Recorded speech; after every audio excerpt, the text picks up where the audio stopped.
30 सालों तक मैं भारतीय जनता पार्टी में रहा हूँ।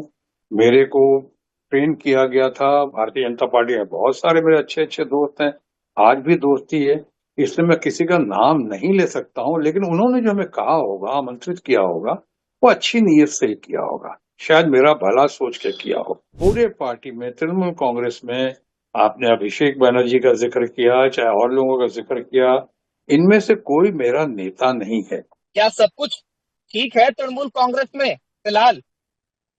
नमस्कार, आपको ज्यादा पता होगा तृणमूल कांग्रेस में क्या ठीक है, क्या ठीक नहीं है, और कहाँ तक ठीक है और कहाँ तक ठीक हो जाने की संभावना है। ये सब आपको पता होगा। जहां तक मेरा सवाल है, मैं बहुत फर्मली, स्ट्रांगली सुख दुख का साथी हूं लोगों का।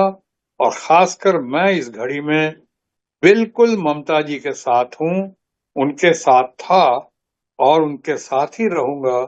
फिलहाल मेरा कोई इरादा नहीं है किसी और दिशा में जाने के लिए या कोई और रुख अख्तियार करने के लिए। आप तो सर हमेशा से बागी जाने जाते हैं, आप लीग से हट करके काम करते हैं। जहां एक तरफ तमाम लोग आरोप लगा रहे हैं अभिषेक बनर्जी के ऊपर, पार्टी फंक्शनरीज के ऊपर, टॉप लीडरशिप पर तृणमूल कांग्रेस में सवाल खड़ा कर रहे हैं कि सब कुछ ठीक नहीं है। तमाम आरोप लगाए जा रहे हैं। लगभग 20 सांसदों ने एक नया गुट बना लिया है। क्या इन बागी सांसदों ने आपको अप्रोच किया था कि आप भी आ जाइए, अब हम एनडीए के फ्रैक्शन को सपोर्ट करने वाले हैं, हम अलग सिटिंग कैपेसिटी की मांग कर रहे हैं पार्लियामेंट में? देखिए, पहली बात तो ये है, आपने अभिषेक बनर्जी की बात की और कहा कि उनकी वजह से बहुत सारे लोग बागी ग्रुप में जा रहे हैं।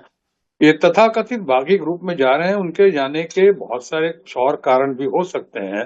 अच्छे लोग हैं, बढ़िया लोग हैं, लेकिन हो सकता है कुछ लोग शायद प्रलोभन की वजह से जा रहे हों, कुछ लोग किसी डर डर और भय की वजह से जा रहे हों, कुछ लोग हो सकता है एजेंसीज के दबाव की वजह से जा रहे हों, ईडी सीबीआई, या किसी कुछ लोगों का अपना केस हो सकता है, या अपने कारनामे होंगे जिनका खामियाजा ना भुगतना पड़े, उसकी वजह से जा रहे हैं। और कुछ लोग मजबूरी में भी जा रहे हैं।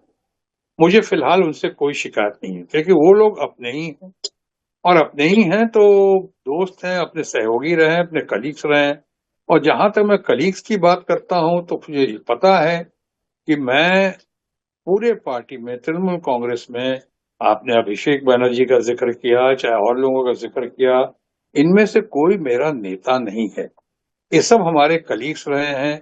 बहुत सारे मुझसे जूनियर हैं और बहुत सारे लोग ऐसे हैं जो अभी नए नए आए हैं। तो इनमें से कोई मेरा नेता नहीं है। मेरा नेता सिर्फ एक है, नेता या नेत्री, और वो है ममता बनर्जी। ममता बनर्जी और सिर्फ ममता बनर्जी। तो मैं उनके मामलों में कोई टीका टिप्पणी नहीं कर सकता हूं, मैं ज्यादा कुछ नहीं बता सकता हूं। बहरहाल, इतना जरूर कहना चाहूंगा, जो लोग भी दबाव में, मजबूरी में, डर या भय में आज तथाकथित बागी ग्रुप में गए हैं, उनको सोचना चाहिए कि शिकायतों का पिटारा लेकर जो भी आए हैं वो, क्या यही घड़ी थी ममता जी के खिलाफ शिकायत करने की, या अभिषेक बनर्जी या तमाम दूसरे नेताओं के प्रति भी शिकायत करने की? कि बिहेवियर ठीक, कल तक तो यही लोग दीदी दीदी दीदी करते थे। दीदी के साथ मिलकर कदम से कदम मिलाकर आगे चलने की बात करते थे, वायदा करते थे, दावा करते थे। कुछ लोग तो ऐसे हैं सांसद, या हैं ऐसी, जो बिल्कुल दीदी की कॉपी कैट थी। उन्हीं का नकल कॉपी करना, चलना बैठना, इतना उनके ऊपर दीदी समाये हुए थे। और आज वही दीदी के खिलाफ बात कर रहे लोग। अचानक ऐसा क्या हो गया? अगर इनको शिकायत थी तो क्या पहले नहीं कह सकते थे?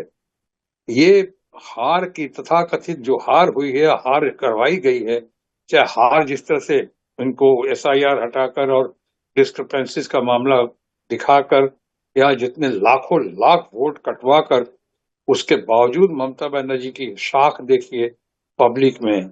चाहे लोग कुछ भी कहें, 41% से ज्यादा वोट्स उनके पास आज भी है, तो बहुत बड़ी बात है। अच्छी अच्छी पार्टी के पास 41% वोट नहीं है जो उनके पास है। और उसके बाद आज इस सो कॉल्ड हार की वजह से, आपने जिस तरह से हार हुई, अचानक क्या अच्छा लगता है कि अभी ये इस तरह की बातें करना है, बातों को सामने लाना? अभी तो जख्मों पे मरहम लगाने की घड़ी घड़ी थी। अभी तो शिकायत करने की घड़ी नहीं थी, अभी तो एकजुटता दिखाने की घड़ी थी। दीदी का साथ देने की घड़ी थी।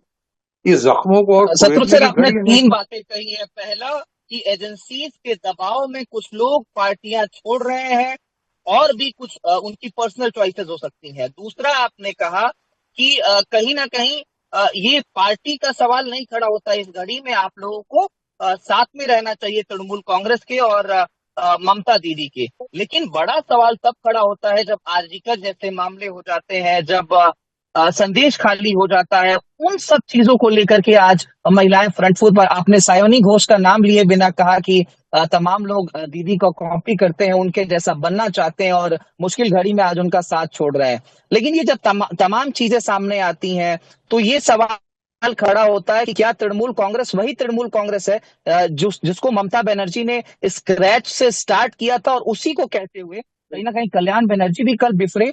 उन्होंने कहा कि अभिषेक बनर्जी जिस तरीके से डिक्टेटरशिप चला रहे हैं, ऐसे पार्टी नहीं चलेगी। मैं अल्टीमेटम देता हूं कि मैं पार्टी छोड़ दूंगा अगर ऐसे ही सारी चीजें चली।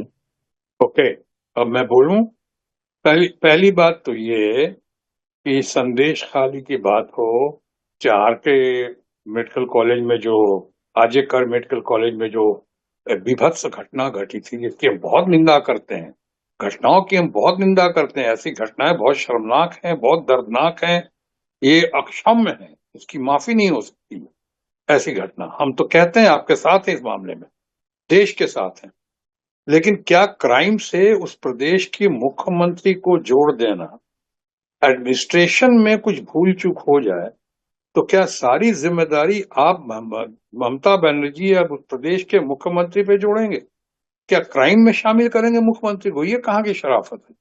क्या अंकिता का केस हुआ अपना उत्तराखंड में, तो यहाँ के मुख्यमंत्री को शामिल किया गया?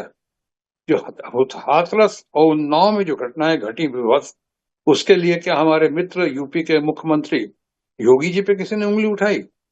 नहीं उठानी चाहिए। अगर हाँ उसके बाद एक्शन ना हो, रिएक्शन के बाद, तब आप कुछ कह भी सकते हैं। ये सब तो बहाने। और सबसे बड़ी बात यह है, आपसे कहना चाहूंगा कि अभी मौका मिला था, अभी ये सब करने का। इस कल तक याद नहीं था, जो चुनाव लड़ रहे तब याद नहीं था, उसके पहले याद नहीं था। देखिए, ममता जी जो हैं बहुत मेच्योर, ट्राइड, टेस्टेड और सक्सेसफुल लीडर हैं। अभी उनके बहुत बड़े और बहुत अच्छे लेफ्टिनेंट हैं। अभी ये अपना कल्याण बनर्जी देश के चंद सबसे बढ़िया पार्लियामेंटेरियन में से एक हैं। वो इंटेलेक्चुअल पार एक्सेलेंस हैं। गजब का उनके अंदर टैलेंट है, और हम सब उसकी बहुत सराहना करते हैं। लेकिन जो दो इशू को मिला रहे हैं हम लोग, कि वो अभिषेक बैनर्जी के साथ वो क्रोधित हैं या गुस्से में हैं, वो कारण कुछ और है। वो प्रोटोकॉल और डिसिप्लिन का मामला हुआ है। वो प्रोटोकॉल डिसिप्लिन तोड़ने या नहीं पूरा होने की वजह से ऐसा लगता है कि कल्याण बनर्जी बहुत गुस्से में आ गए, से नाराज हो गए, जो शायद स्वाभाविक है।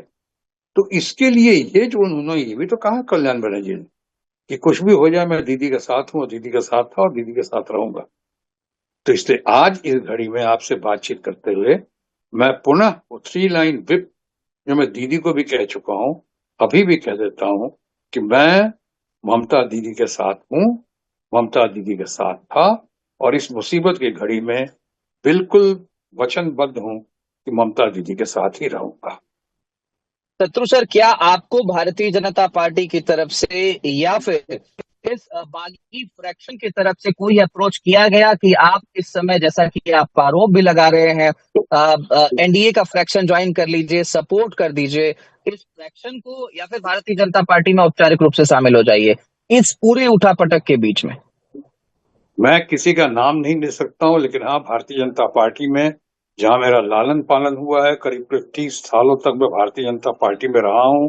मेरे को ट्रेन किया गया था भारतीय जनता पार्टी के शिखर पुरुष, फॉर्मर फादर फिगर, अभूतपूर्व प्रधानमंत्री अटल बिहारी वाजपेयी के जरिए, और साथ में लाल कृष्ण आडवाणी जी, जो हमारे फ्रेंड, फिलोसफर, गाइड, गुरु और अल्टीमेट लीडर मानता रहा हूँ। उन्होंने हमें ट्रेन किया, मैं इनका बहुत आभारी हूँ। भारतीय जनता पार्टी में बहुत सारे मेरे अच्छे अच्छे दोस्त हैं, आज भी दोस्ती है।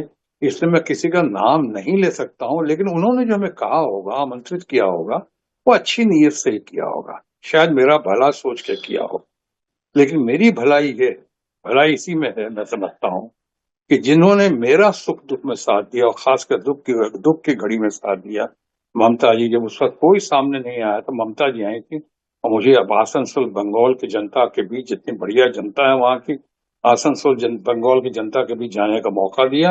रिकॉर्ड मतों से हमारी जीत हासिल हुई। उसके बाद भी दूसरी बार भी बहुत जबरदस्त जीत हासिल हुई। तो इसके लिए मैं ममता जी का, तृणमूल कांग्रेस का आभारी हूं। और आज ये घड़ी है ममता जी के साथ निभाने का। आप अगर कहते हैं कि कुछ लोग चले गए हैं वहां पे और ज्यादा लोग चले गए हैं, मैं तो कहता हूं कोई चला जाए, सब हमारे मित्र हैं, जहां जाना है जाएं। लेकिन अगर मैं अकेला भी पड़ गया इसमें, अकेला भी अगर हूं, तो भी मैं टैगोर का वो गीत याद रखता हूं कि যেহেতু ডাক শুনে যদি कोई ना আসে তাহলে একলা चलो रे। तो मैं एकला चल रहा एकला हूं। चलो की बात कर रहे हैं आप सर। आपका ट्वीट जब से प्रधानमंत्री नरेंद्र मोदी के 12 वर्षों के कार्यकाल को लेकर के आया, तब से ही स्पेक्यूलेशन सबसे ज्यादा निकल करके आने लगी कि आप भी कहीं ना कहीं एनडीए को समर्थन करने वाले उस बागी गुट का हिस्सा हैं। आपने प्रधानमंत्री की तारीफ की, उनके काम की तारीफ की। उसके बाद कहीं ना कहीं ये मैं उड़ान स्टार्ट हो गई। मैं अब अपनी अब स्पष्ट जब तमाम रिपोर्ट मैं क्लेम कर अपनी रही कि अब स्पष्ट भारतीय जनता पार्टी अरे शॉर्ट में बोलो, टाइम हो रहा है, शॉर्ट में बोलो। मैं अपनी स्पष्टवादिता के लिए, हाँ, सच को सच कहने के लिए, काले को काला और सफेद को सफेद कहने के लिए मशहूर हूं या बदनाम हूं। मैं स्पेड को स्पेड बोलता हूं।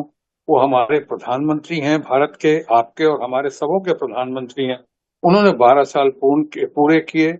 मैं उनका सहयोगी भी रह चुका हूँ, हमारे मित्र भी हैं, सोसाइटी के मित्र हैं, सोसाइटी के गाइड हैं नेशन के। तो आज उनके 12 साल पूरे हुए तो मैंने दिल से उनको बधाई दी, ट्रू स्पोर्ट्समैन स्पिरिट में। ये तो अच्छी बात है, ये तो सही किया हमने। उसका इस इश्यू से कोई लेना देना नहीं है। उनसे हमारी मित्रता रही है, हम उनकी कदर करते हैं और वो भी हमारी बहुत कदर करते हैं। लेकिन अब हमारी विचारधारा और अब मैं कहीं और हूं। अब मेरा नेता जो है ममता बनर्जी है और ममता बनर्जी रहेंगी। फिलहाल मेरा ऐसा कोई इरादा नहीं है कहीं और जाने का। अगर आप ये वीडियो YouTube पर देख रहे हैं तो हमारे चैनल को सब्सक्राइब कर बेल आइकन दबाएं और Facebook पर देख रहे हैं तो हमारे पेज को लाइक करें।